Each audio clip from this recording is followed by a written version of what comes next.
Any regrets in any games where you didn't have a particular game? Is there a game that you remember umpiring that was a struggle and you probably didn't have a particularly good game? Absolutely. Absolutely. I did this for 41 years, Brandon, counting the minors. And in the minor leagues, it's just a learning process. But even in the big leagues, I can remember my first year up in 1983, and we would go back home because I wasn't full time till 84.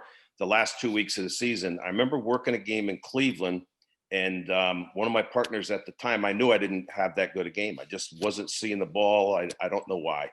Um, and I asked him about it after the game, and he said, "You know what, John? That's the worst plate job I've seen you have all year."